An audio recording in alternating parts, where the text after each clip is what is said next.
السلام علیکم ورحمۃ اللہ وبرکاتہ۔ بسم اللہ والحمد للہ والصلاة والسلام علی رسول اللہ وعلى آلہ واصحابہ ومن والاه اما بعد۔ قال النبی صلی اللہ علیہ وسلم: الا استحی من رجل تستحی منہ الملائکہ۔ محترم حاضرین، گزشتہ درس میں عمر فاروق رضی اللہ تعالیٰ عنہ کی شہادت کا واقعہ ذکر کیا گیا۔ شہادت سے پہلے، اپنی وفات سے پہلے، عمر رضی اللہ تعالیٰ عنہ نے خلیفہ کس کو مقرر کیا جائے، اس سلسلے میں عمر رضی اللہ تعالیٰ عنہ نے کسی کو خاص نہیں کیا، جیسا کہ ابو بکر صدیق رضی اللہ تعالیٰ عنہ نے کیا تھا۔ ابو بکر صدیق رضی اللہ تعالیٰ عنہ نے واضح طور پر عمر رضی اللہ تعالیٰ عنہ کو خلیفہ نامزد کر دیا تھا، لیکن عمر بن خطاب رضی اللہ تعالیٰ عنہ جب زخمی کر دیے گئے تو انہوں نے خلافت کے معاملے کو 6 بڑے صحابہ، کبار صحابہ پر چھوڑ دیا، یعنی ایک مجلس شورا قائم کر دی کہ ان 6 کے مشورے سے ان میں سے جس کو بھی وہ مناسب سمجھے ایک کو خلیفہ بنایا جائے۔ اور وہ 6 عثمان بن عفان رضی اللہ تعالیٰ عنہ، علی بن ابی طالب رضی اللہ تعالیٰ عنہ، طلحہ بن عبید اللہ رضی اللہ تعالیٰ عنہ، زبیر بن عوام، عبد الرحمن بن عوف اور سعد بن ابی وقاص، جو کہ عشرہ مبشرہ ہی میں سے ہیں۔ ان 6 میں سے کوئی ایک خلیفہ مقرر کیا جائے گا۔ اور اس موقع پر صحابہ کرام جمع ہوئے تو عبد الرحمن ابن عوف نے فرمایا، ہمیں چاہیے کہ ہم میں 3 آدمی اپنے میں سے 3 آدمیوں کے حق میں اس منصب کی امیدواری سے دستبردار ہو جائے۔ 6 میں سے 3 خود سے ہٹ جائے اور کسی ایک کے حوالے کر دیں۔ زبیر رضی اللہ تعالیٰ عنہ نے علی رضی اللہ تعالیٰ عنہ کے حق میں دستبردار ہو گئے۔ طلحہ رضی اللہ تعالیٰ عنہ عثمان رضی اللہ تعالیٰ عنہ کے حق میں انہوں نے جو ہے دستبردار ہو گئے، اور سعد بن ابی وقاص انہوں نے اپنا حق عبد الرحمن ابن عوف کو دیا۔ تو اب 6 میں سے 3 بچے، ایک عثمان ابن عفان رضی اللہ تعالیٰ عنہ، علی اور عبد الرحمن ابن عوف۔ تینوں صحابہ کرام جب دستبردار ہو گئے تو 3 صحابہ کرام اب خلافت کے لیے موضوع قرار پائے کہ ان تینوں میں سے ایک کو خلیفہ مقرر کیا جائے گا۔ عبد الرحمن ابن عوف نے فرمایا کہ تم میں سے کون اس منصب کی امیدواری سے دستبردار ہوتا ہے تاکہ ہم اس کا فیصلہ اس پر چھوڑ دیں اور اسے اللہ اور اسلام کے حوالے سے کہیں کہ وہ افضل کو مد نظر رکھ کر کے فیصلہ کرے۔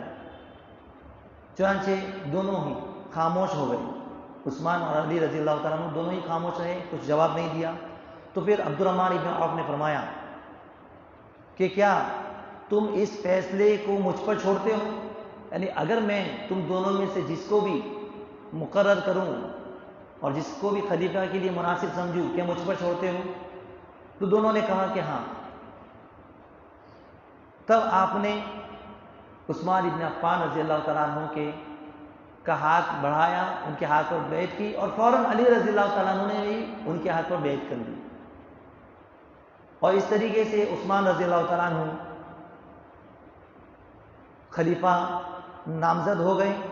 لیکن اس سے پہلے عبد الرحمن ابن عوف نے کہا کہ اگر میں پہلے عثمان رضی اللہ تعالیٰ عنہ سے کہا کہ اگر میں علی رضی اللہ تعالیٰ عنہ کو ان کی قرابت داری کی وجہ سے یا اسلام میں سبقت کی وجہ سے امیر اگر بناؤں تو انصاف کریں گے، اور اگر عثمان کو بناؤں تو اطاعت اور فرما برداری کریں گے۔ علی رضی اللہ تعالیٰ عنہ کے تعلق سے انہوں نے فرما دیا تھا۔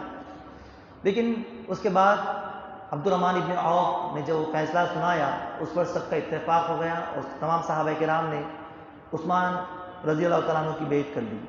تو یہ عثمان ابن عفان رضی اللہ تعالیٰ عنہ جو کہ تیسرے خلیفہ ہیں، خلیفہ راشد ہیں، اور ان کے بڑے ہی مناقب ہیں، فضائل ہیں۔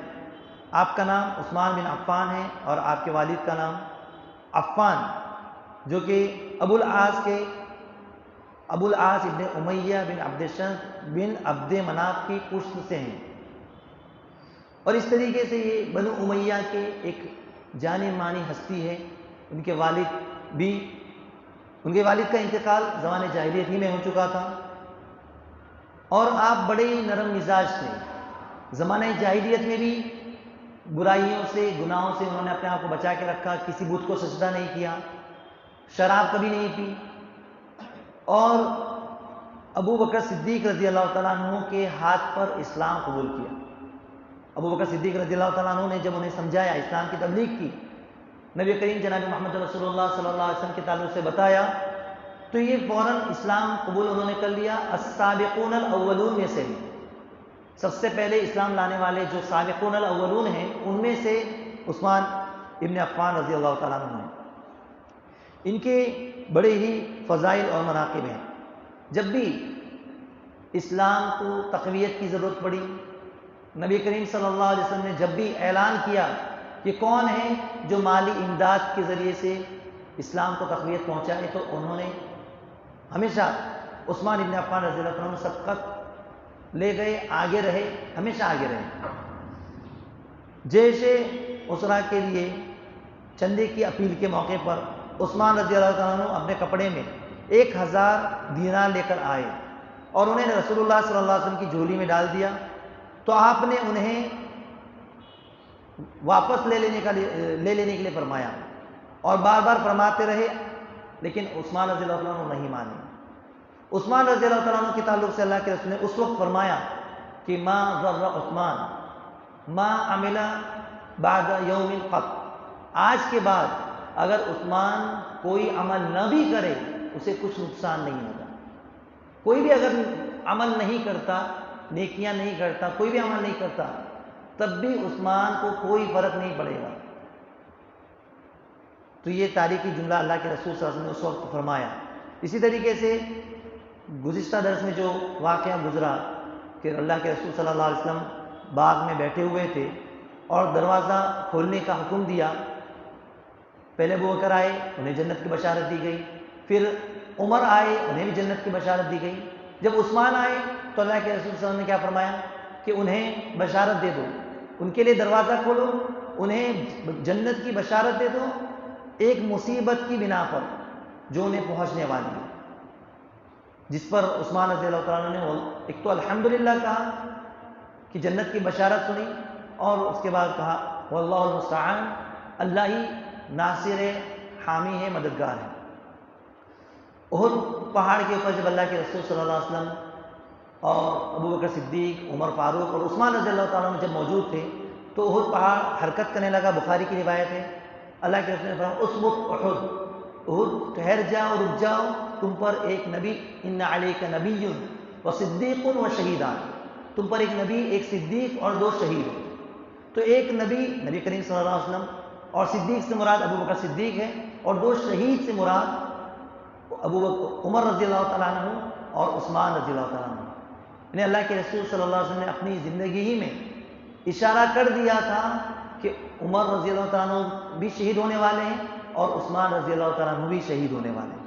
اسی طریقے سے ایک روایت جس کے راوی عبداللہ بن عمر رضی اللہ تعالیٰ عنہ ہیں، فرماتے ہیں کہ ایک روز رسول اللہ صلی اللہ علیہ وسلم ہماری طرف نکلے اور فرمایا کہ میں نے ابھی دیکھا کہ مجھے گویا ترازو دیے گئے ہیں اور چابیاں دی گئی ہیں، چابیاں مجھے دی گئی ہے، چنانچہ مجھے ایک پلڑے میں رکھا گیا اور میری امت کو ایک پلڑے میں رکھا گیا، تو میرا پلڑا بھاری ہوا، میرا پلڑا بھاری ہونے کی وجہ سے جھک گیا۔ اس کے بعد ابو بکر کو ایک پلڑے میں رکھا گیا اور پوری امت کو ایک پلڑے میں رکھا گیا، تو ابو بکر کا پلڑا جھک گیا۔ اسی طریقے سے اس کے بعد عمر کو اس پلڑے میں رکھا گیا، ترازو کے ایک پلڑے میں عمر کو رکھا گیا اور ایک پلڑے میں امت کو رکھا گیا، تو وہ پلڑا جھک گیا۔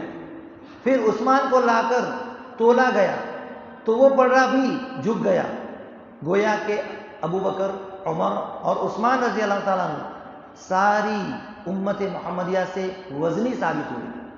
اس کے بعد وہ ترازو اٹھا لیا گیا۔ ایک آدمی نے کہا ہم کہاں ہو گئے؟ تو تو آپ نے فرمایا تم وہاں ہو جہاں اپنے آپ کو رکھو گے۔ اور صحابہ کرام بھی کہتے ہیں کہ ہم نبی کریم صلی اللہ علیہ وسلم کے زمانے میں ایک دوسرے کو فضیلت دیتے تھے، صحابہ کو بعض پر فوقیت دیتے تھے، ابو بکر کو، عمر کو، عثمان کو۔ اس کے بعد ایک دوسرے کے اوپر فوقیت اور فضیلت نہیں دیا کرتے تھے، یہاں تک ہم ایک دوسرے کی فضیلت بیان کرتے تھے کہ ابو بکر یہ افضل ہے، اس کے بعد عمر ہے، پھر عثمان ہے۔ اسی طریقے سے عائشہ صدیقہ رضی اللہ تعالیٰ عنہ سے روایت ہے، وہ بیان کرتی ہیں کہ رسول اللہ صلی اللہ علیہ وسلم نے فرمایا کہ اے عثمان، اگر اللہ نے تجھے کسی روز خلافت پر فائز کیا، کسی عہدے پر فائز کیا، منصب عطا کیا، تو منافق تجھ سے اس عہدے کو چھیننے کی کوشش کریں گے، اس قمیص کو اتارنے کا ارادہ کریں گے جو اللہ نے تجھے پہنائی ہے، لہذا تو وہ قمیص مت اتارنا۔ اس حدیث کو امام ابن ماجہ نے روایت کیا ہے، مقدمہ باب فضائل اصحاب نبی۔ تو ان تمام روایات سے کیا معلوم ہوا؟ عثمان ابن عفان رضی اللہ تعالیٰ عنہ کی فضیلت اور فوقیت۔ ان کا ایک لقب ہے ذو النورین۔ ذو النورین ان کو کہا جاتا ہے، کیوں کہا جاتا ہے؟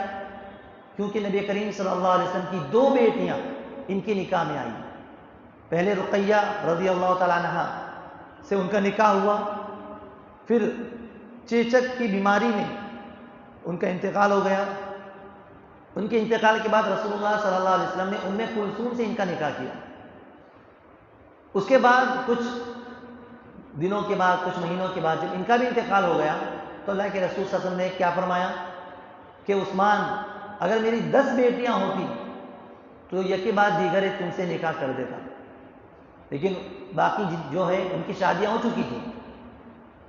تو یقیناً یہ جو جملہ ہے یہ بھی رسول اللہ صلی اللہ علیہ وسلم کی عثمان رضی اللہ تعالیٰ عنہ سے محبت پر دلالت کرتا ہے۔ ایک مرتبہ رسول اللہ صلی اللہ علیہ وسلم بیٹھے ہوئے تھے کہ ابو بکر صدیق تشریف لاتے ہیں اللہ کے رسول کے حجرے میں، تو اللہ کے رسول صلی اللہ علیہ وسلم ایسے ہی بیٹھے رہتے ہیں، اور آپ کا جو تہبند ہے، کپڑا، وہ پیروں سے اٹھا ہوا رہتا ہے، آپ اس کو برابر نہیں کرتے۔ عام طور پر جب کوئی آتا ہے تو ہم برابر ہو کر بیٹھ جاتے ہیں یا کپڑوں کو درست کرتے ہیں، لیکن اللہ کے رسول بیٹھے ہوئے ہیں۔ عمر فاروق رضی اللہ تعالیٰ عنہ آئے تب بھی اللہ کے رسول صلی اللہ علیہ وسلم ایسے ہی بیٹھے ہوئے ہیں، آپ کا کپڑا آپ کے پیروں سے اٹھا ہوا ہے۔ اس کے بعد عثمان رضی اللہ تعالیٰ عنہ آتے ہیں تو اللہ کے رسول صلی اللہ علیہ وسلم اپنے کپڑے کو برابر کرتے پیر پہ ڈال دیتے ہیں۔ عائشہ صدیقہ رضی اللہ تعالیٰ عنہ پوچھتی ہیں کہ ابو بکر آئے آپ بیٹھے رہیں، عمر آئے لیکن آپ نے حرکت نہیں کی، عثمان آئے تو آپ نے ایسا کیوں کیا؟ تو اللہ کے رسول صلی اللہ علیہ وسلم نے کیا فرمایا؟ الا استحی من رجل تستحی من الملائکہ، کیا میں اس آدمی سے شرم نہ کروں جس سے فرشتے بھی شرم کرتے ہیں؟ تو فرشتے عثمان رضی اللہ تعالیٰ عنہ سے حیا کرتے تھے، اور عثمان رضی اللہ تعالیٰ عنہ بہت ہی زیادہ حیا کرنے والے، شرم کرنے والے، سب سے زیادہ حیا کرنے والے تھے عثمان رضی اللہ تعالیٰ عنہ۔ مسلمانوں کی جب بھی امداد کی ضرورت پڑی پیش پیش رہے، آگے آگے رہے۔ بیر معونہ کے کنویں کی بات جو یہودیوں کا تھا، پانی لینے میں مسلمانوں کو دقت پیش آ رہی تھی، پریشان کیا جا رہا تھا، اکیلے انہوں نے خرید کر کے مسلمانوں کے لیے وقف کر دیا۔ بیر معونہ کا کنواں عثمان رضی اللہ تعالیٰ عنہ نے خریدا اور اس کی کوئی قیمت نہیں لی، بلکہ خود انہوں نے مسلمانوں کے لیے اس کا پانی وقف کر دیا۔ تو یہ عثمان رضی اللہ تعالیٰ عنہ تھے جن کی بہت ہی زیادہ فضیلت ہے۔ انہوں نے 2 ہجرتیں کی ہیں، صاحب الہجرتین بھی کہا جاتا ہے۔ پہلی مرتبہ انہوں نے حبشہ کی طرف ہجرت کی اور اس کے بعد مدینے کی ہجرت کی، لیکن جب خلیفہ بنائے گئے تو ان کے اوپر مختلف قسم کے اعتراضات، اس زمانے میں نہیں، منافقین تو ان کے پیچھے لگے ہوئے تھے، جیسا کہ اللہ کے رسول صلی اللہ علیہ وسلم نے خود بیان کر دیا کہ منافقین تم سے اس خلافت کو اتارنے کی کوشش کریں گے۔ تو انشاءاللہ آئندہ درس میں ہم دیکھیں گے کہ عثمان رضی اللہ تعالیٰ عنہ کی شہادت کا واقعہ کس طریقے سے پیش آیا اور انہوں نے اپنی زندگی میں کون سے اہم کارنامے انجام دیے۔ ان کی خلافت 12 سال رہی، تو 12 سال کے عرصے میں انہوں نے جو کارنامے انجام دیے خلافت میں، اس کا تذکرہ انشاءاللہ کل کے درس میں کیا جائے گا۔ اللہ سے دعا ہے کہ اللہ تبارک تعالیٰ صحابہ کرام کے مقام اور مرتبے کو ہمیں سمجھنے کی توفیق عطا فرمائے اور ان کے نقش قدم پر چلائے۔ آمین وما علینا الا البلاغ المبین۔ السلام علیکم ورحمۃ اللہ وبرکاتہ۔